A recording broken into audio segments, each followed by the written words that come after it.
And first, I would like to start by making the land acknowledgement and respectfully acknowledge that Simon Fraser University Burnaby campus is located in the unceded traditional territory of Coast Salish peoples, including Musqueam, Squamish, Tsleil-Waututh, and Coquitlam peoples.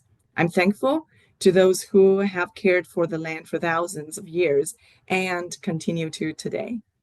Feel free to make your land acknowledgement as well in the chat as we go. And first, a very tiny team here, but very powerful, our field school team. My name is Jun. Jun Lee, the study abroad officer that working with Colin, my colleague here.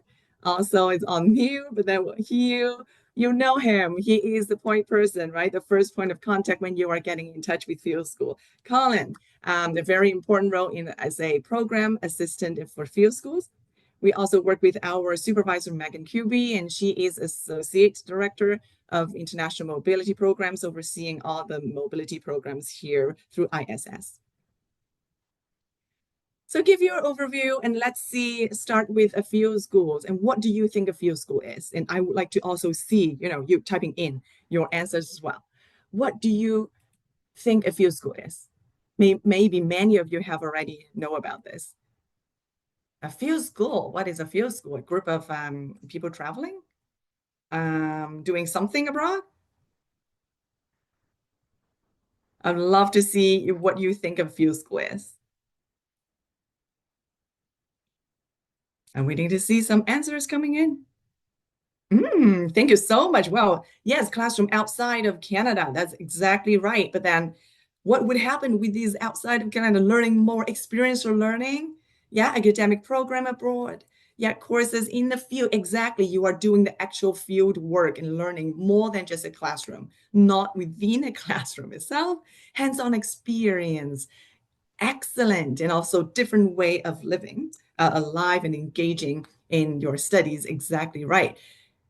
Yeah, and then doing the research, perfect. And that is a lot of maybe you would have another program staff going with you doing exactly the same research purpose and then leading you through getting you into the field and knowing people out there. So I'm so glad that you touched upon so many different things here, a combination of coursework, assignments, and field trips, and make you excited studying abroad. It provides you academic credits through SFU, and we have part-time, full-time program, different course loads out there. It lasts from as little as probably a week and a little bit more, 2 weeks into the 2 months long. So it really depends on the design of the field schools. That's why field schools is all the time very attractive to our students because it's a SFU faculty-led study abroad program. And let's move on to see, what do we learn from these field schools? Network building, right? Because some of you have already touched upon these. You are studying abroad, you are making connections, and you are building your professional network out there. So networking is the biggest gain out there and benefits of you reaching out and knowing professional people in the field already. And of course, studying as a whole group and developing friendship throughout.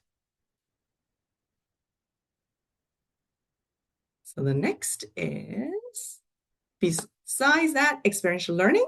I'm sure that two of you already touched upon that already. Gain international perspective and new lens through your studies, not just within sitting in the classroom. You are going out there doing things and making things happening in the field and in real life impacting the community, for example.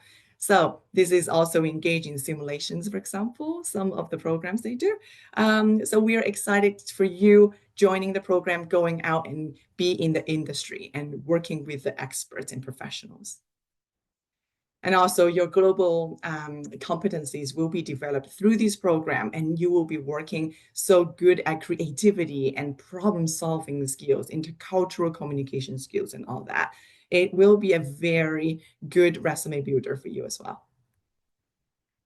And participate into one field school would open up another opportunity for you and more doors for you to go out to explore in the global market, into the field there.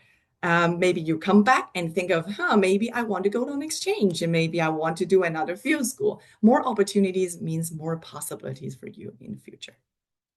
So we're excited to just, you notice right, already on our website to announce that for summer 2025, we are running 6 field schools. The NATO field schools is already closed for application, so it's not on here. Otherwise, we have Berlin, Finland, Scotland, Tanzania, and Vanuatu running for summer 2025.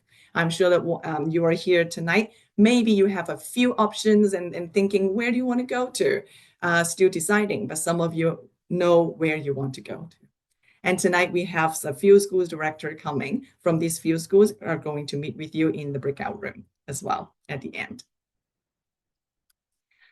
Now, before we jumping that fast, and let's think about considerations. If you are now seriously considering of doing a field school this year, and what do you want to know about before you make the decision? First is the travel considerations. It seems far, but it's impacting you, impacting the whole field school because this is international travel. So the whole environment, traveling, living abroad could be very complex and unpredictable. As you may know, there's some world event, natural disasters, pandemics, and more that could happen that impacting the possibility of the plan going or not. And then for SFU, all the study abroad programs must comply with SFU's interim university-related international travel policy. The policy is directly informed by Global Affairs Canada and who issue the country's travel advisories. So here you see the 4 levels. SFU does not permit university-related student travel when the advisory for the location is in the minus sign and the cross sign, so the bottom 2 levels. And currently, all of our programs are under the exclamation sign and the tick sign, so the green and yellow ones. So they're all good to go. And beyond the advisory, we also, and the SFU policies, all programs and the transit locations must also be appropriate for hosting a field school. And that means the travel to and entry to these locations, even for transit, must be possible so that our program partners and providers and you and all the professors will be safe to travel, and then also we are able to support you. At the same time, you will be responsible for researching and making corresponding arrangements for your field school program. So when considering doing a field school, please think about the facts about international travel restrictions. Will there be any restrictions out there for you to travel to that location? Any border restrictions, any immigration documents that you will need to obtain before going, right? And any flight path that you want to go to, vaccination requirements, going to Vanuatu. I mean, is there anything that you would want to do in order to participate into these field schools to protect the community out there, right? So that is something that you think about. The public health protocols, for example. And these all factors continue to change frequently without notice. So we would advise you to do your research and check frequently to stay up to date. And our programs, all of them, have contingency plans as well. And these would be revoked. That means the program that would be, if in terms of not good to be traveled, and then there is a plan that you can fall onto. If you are interested, you could ask your field school director, consult them on what is the contingency plan for the program if the program is not going to happen as planned. So next one is the safety abroad. When we talk about safety, maybe many of you think that is too far, right? We are only talking about let's go somewhere and do what work. But safety provides you the big environment, and that comes into first and foremost. And we took it seriously. So you will need to also consider about the safety, and we are here to support your safety as well and in that environment. So you can find more details through our web pages here, through the QR codes at the bottom, and then we'll lead you into the SFU travel safety websites. And all field school participants are required to complete the Field School 101 pre-departure program. This is part of ensuring you to understand what does that mean by study abroad, understand the safety abroad. It is mandatory. It is a self-paced and on canvas. So it is, you can do it whenever, but as long as it's within the deadline. So this course will go over the safety-related topics such as the personal safety, risk assessment, how to do it, by yourself, travel preparation, packing tips, for example, and also the travel health insurance, emergency supports and contacts, etc. There are a lot out there for you to learn and also to consider. And all field school participants will be enrolled into SFU's travel safety program before your departures. So these would include, we will enroll you into SFU's travel registry through ISOS, short for International SOS Program. So ISOS is a resource that provides all SFU travelers with 24/7 medical security, logistics, expertise, and advice before, during, and after your program. You can contact ISOS for any health, travel, security, or personal safety. You want to plan your trip, you want to know whether any restaurants is around, and you want to, get the road set before you go, right? It is a very great resource for you to obtain all those advice. And they also provide you emotional support as well and emergency assistance. For example, a student lost their passport and they can contact ISOS right away and then to get all the guidance and knowing where to go to, what steps to follow, etc. So besides ISOS, and we also, for the Canadian citizens, you will be enrolled into the registration of Canadians abroad for the duration of the field school program. It allows the Canadian government to notify you in case of any emergency at your destination or a personal emergency at home. The service also enables you to receive important information before or during a natural disaster or civil unrest. So it's very important for you to get registered for yourself if you are also planning to travel outside of the field school program period. And you do your own part, but we take care of the field school part.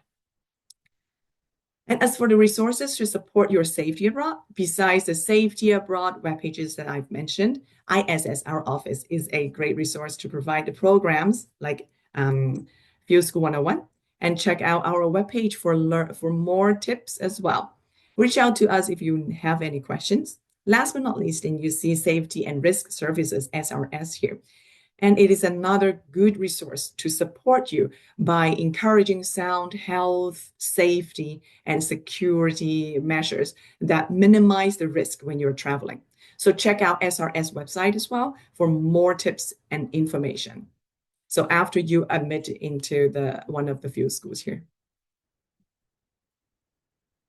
While applying, so be sure that you read all the program information on our program page very carefully. Colin has spent lots of time in detailing all the very tiny little things and all that you need to know and you want to know. So do please read every line and understand those.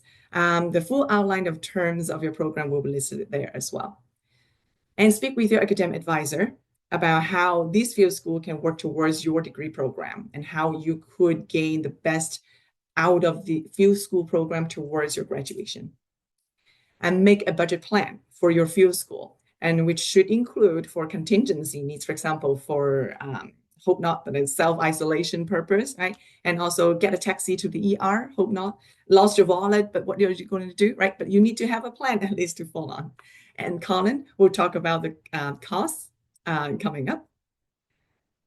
And you should also start researching, as I've mentioned just now, research all aspects of your program, locations, and what are you going to do out there. So what would that would include the travel restrictions, entry requirement, any health protocols out there. While those things may change between now and your program leaves, it is a good practice for you to do it regularly so then you have a bigger and better understanding of the places you are going to go to. And we also would like to mention that it is particularly the case for you if you are not a Canadian citizen and you have different travel and entry considerations. So Global Affairs Canada is a great resource for these research. Then I have that QR code down in the corner out there. And also start looking into your medical, travel, health insurance. Don't wait until the very last point, okay? As soon as you know that you are admitted, and then start your research by doing any insurance that you want to look into, because it's not an easy job. You need to read every fine print and understand what it means to you, what is covered, what is not covered, and what is the deduction, for example. And you will be also responsible to do research and make corresponding arrangements, I mentioned earlier. And if you have any questions, you could reach out to your field school directors or us, and then we will get back to you or direct you to the right direction. And we know a lot of you are wondering what the application is like and what is the application procedure right now. And no further ado, and I will pass it on to Colin to present on his part. All right, thanks, Jun. As Jun just mentioned, I'm going to go over how we actually apply. And just as a starting point, it is completely online and there's no application fee. So yeah, we'll get into a little bit of the nitty-gritty. So the first thing that you'll need to do, you'll need an account. This is what the study abroad system looks like when you get to it. Apologies, it is a little bit of an older system and it does work better if you're on a computer. And as is pretty customary, you do need an account in order to apply. So that you'll click register now under student login. Unfortunately, you don't get to be a manager yet. And then once you're registering, a dialog box will pop up. Just click yes to it and fill out the information as requested. Next up, how you actually find programs. Two ways. The frankly harder method is if you're in the study abroad system and you click search programs, you filter by type of field school, and then you find a list. What I think is personally easier if you just go to our field schools program page, that's the QR code there. And you can click on those and see all the information of each. So once you're actually going to apply, you'll click on that little apply button, and you'll see the application system pop up. If we can go to the next slide. The left-hand bar here, that shows you what you need to do. I'll go over these briefly in a little bit, but you can kind of click through and get an idea of what's coming up. And just a note that you'll need to make sure that you're saving as you go, because all parts of a section do need to be completed before saving it. And I don't necessarily want to encourage this, but if you're, say, 3/4 of the way through and you don't quite have something done, you can upload a placeholder document to save it, but just try and have the stuff ready for the section and then just add it into the system once you have it. Otherwise, the way that you can actually get back to your existing application, if we go to the next slide, we understand you're probably not going to do this all in one shot, so you can come back to it later. It's not the most intuitive, but if you go back to a program page and you click apply now, it will actually create a whole new blank application. You would expect that it brings you back to the one that you have in progress, but unfortunately just a system limitation. So once you are logged in back to your account, you click on my application in the top. It'll show you a list of what you have in progress, and you can click view full application to go back to what you had. If you do create a duplicate application, you can also withdraw it, but I do want to stress this point as much as possible so that you don't end up with 5 applications that are partially completed, because there's not really an easy way to merge them. So just log back into your account, my application, go back to the one you have in progress. All right, so kind of going to go step by step really briefly. First thing is just checking reference requirements. I can tell you for this year, Finland Field School does not need one. The Scotland one needs either a personal professional one or an academic one. The Berlin and Tanzania Field Schools, they need an academic reference, and Vanuatu needs both a personal and academic reference. So if you are requesting a reference, make sure that they're suitable and somebody that knows and can speak to the strengths. And just a note, it's not a reference letter that is being asked for, but just a pretty quick web form. So it asks you how they know you, how long they've known you, how relevant it is to your career, any areas they might think are a weakness. It's an optional one. They do not have to answer that. Your adaptability, and just sort of like an overall rating and how much they recommend you. So when you are approaching a reference, just do recommend the more information you can give them as to, what the program is, why you're interested, and giving them a resume and a transcript to work off of just kind of helps remind them and fill it out as best they can. And to send that request, again, speaking of system quirks, it's not the little add referee button that sends the request. It's actually the save button. I tried to highlight it, but yes, so if you click add referee, it will actually just add a whole new referee request. So it's the save button to send it.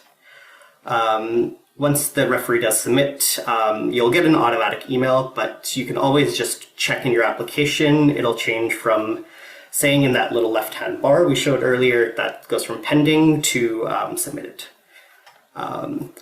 So next up is you'll need to submit a few academic and program documents. And just a quick note, if you're submitting more than one document for fields, say you have a transcript from another institution, just please merge them together. Otherwise, so yeah, if you're an SFU student, we'll just need your most recent advising transcript, which you can pull right from your Go SFU account.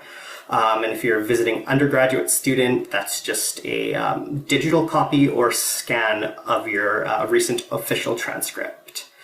Otherwise, under this section are the acknowledgement and the refund policies. These need to be signed, have all the pages uploaded in order, and if you're under 19, your parent will also need to sign these. As for what these actually are, so the acknowledgement is your responsibilities and terms of participation, and the refund policy outlines the costs and what can be refunded and when, under what circumstances. So we do really actually want you to understand these. So if you have questions, please email. We're happy to connect, reply back, and give you the clarification. Otherwise, there is the assumption of risk or the informed child consent, which we have a screenshot of on the next slide. And believe me, you guys have this lucky with it being digital. You used to have to either bring a hard copy in or send it through mail, and it was a huge hassle. But thankfully, legal department is allowing us to get them digital. So I digress. These also outline your terms of participation and just ask questions if you have any, please. So you just fill out the required information, and you do need a witness who is the age of 19 plus to sign it. At the end of that, you'll just get this little submission code. It will be emailed to you. It's in red. It's pretty hard to miss, and that you'll just need to copy paste into your study abroad system application to submit it. So next up, we have a few documents that are a little bit more straightforward. So these are your personal documents and information. So you'll need your resume. It's your standard 1 to 2 page, same as you'd use for a job application. For your passport, we just need a scanned copy of the photo page. This needs to be valid for the time of the field school and 6 months after. So this is actually just kind of a general travel requirement. But if your passport's not currently valid, that's okay for the purpose of the application. Of course, it's a pretty important document to have, so I'd recommend going and getting it. But it's okay even if you don't have one. We just need confirmation that you will be obtaining one. We also ask for a photo. Selfie is totally fine, just as long as you have a clear background and it's only you in the photo. Otherwise, up next is the emergency contact. We just need somebody that could be reached if there's an emergency or anything pops up during the field school. And if you want anybody to get information about where your field school program's at, or document pickup, or any sort of information, we do just need your consent to release that information. We also just require confirmation that you'll have insurance. We don't need the proof. You don't need to upload your policy or anything, just indicating that you have it. And then we have 2 brief questions for a statement of interest. So these are just why you've decided to apply to the program. So really include anything on how it might benefit your degree, support your goals, really what drew you to the program. And then the second question centers around how you adapt to situations. So if you have experience abroad, great. If you don't, also totally fine. Just really include any example that you can. Otherwise, we ask just how you heard about the program. And don't worry, this does not at all factor into your eligibility, whether you're going to be selected, anything like that. It's just good for us to know what's working in terms of how you hear about these. And then also in the application, and I'll talk about these a little bit more later, is the Suite of Study Abroad Awards. Technically optional. I don't see why you wouldn't apply if you are a current SFU student. And these are just additional financial aid available. All right. Next up, if you are currently not an SFU student, i.e. you're a visiting student, so you'll complete the program application, and there's also a super short visiting student application. I'm not exaggerating when I say it takes under 5 minutes. And just a note, it's not going through the regular SFU admission process. So we encourage you early on just kind of making arrangements with your home institution, largely around whether the credits can transfer to your program, if you need anything signed by your advisor, if you'll need to pay tuition to your home institution. So just kind of having that chat with your advisor. Otherwise, you get admitted to SFU for the term in the course. You'll be able to get an official transcript for the term. And I do just want to note, your visiting students aren't eligible for the Suite of Study Abroad Awards and SFU funding. However, you can inquire with your home institution as you are still enrolled in academic courses, but I'll get more into that in a bit. All right, so costs, the fun topic. So I do want to apply that, or I do want to highlight that applying is free, other than if there's any sort of fee for issuing a document like a transcript, and that you do have time to decide, ask your questions before committing to the program. Just a note, we expect offers to go out approximately 4 weeks following the deadline, so mid-late February. So getting into a little bit specifics, not going to run through literally everything, but just a note, so field schools are scheduled as SFU courses, so they do have tuition attached to them as well, and that's assessed at the regular rate as any other course. You do get a bit of a discount on the SFU fees. It's under half the cost of a regular term, but I do just want to note, field school courses are not eligible for the UPass unless you're taking any other additional course, but then other fees may apply.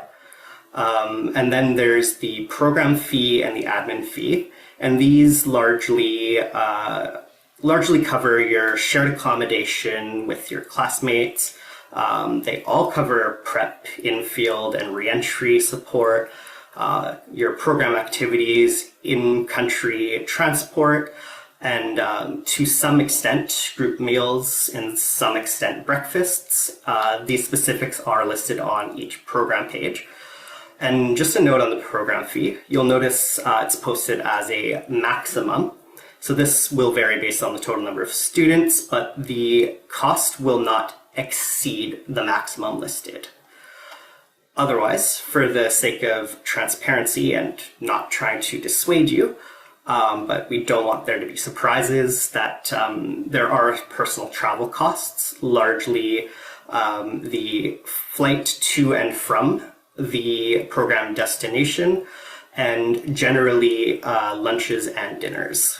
So just there to ensure that you're aware. And I'll just go over the graduate costs really quickly on the next slide.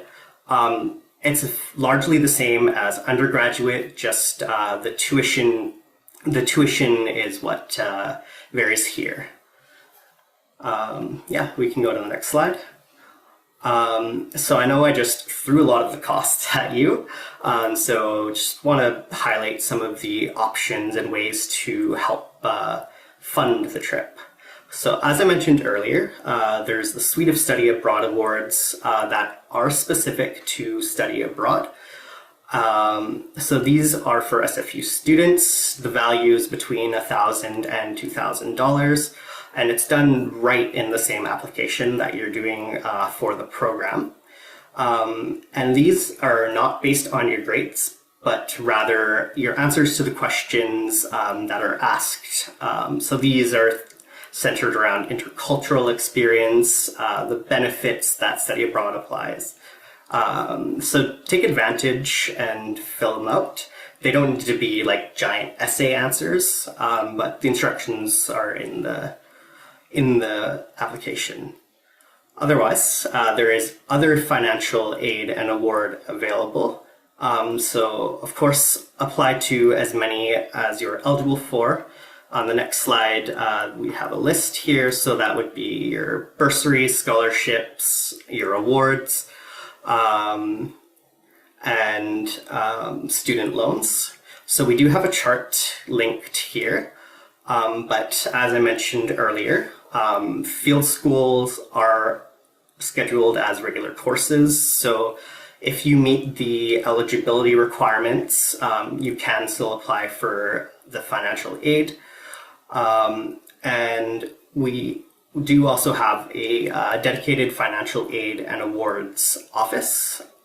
They can actually, more than chatting through financial aid options, discuss budgeting or anything to do with finances. It's not just, am I eligible for scholarships? So do definitely recommend reaching out to them. They have drop-ins virtually. You can schedule appointments, so it's definitely worth connecting with them. Yeah. Otherwise, yeah, we'll go over a few next steps. So the application deadline for the programs upcoming is on January 29th. That is the end of the day. Of course, I don't recommend doing it at 11:45 p.m., but that is the deadline and when the system will close. And I'll pass it back to June. Thank you, Colin. Well, just a quick reminders about the next steps here. Visit our program page of the program that you would like to go to and follow us on Instagram if you haven't yet. And also reach out to the few school directors of the program you're interested in for more program information. Contact our academic advisors to learn more about how you could make use of few schools towards your academic program here. And prepare and complete application. Contact us for any questions and guidance. And then get ready for the incredible experience. And at the same time, I noticed some of our few school directors have already arrived.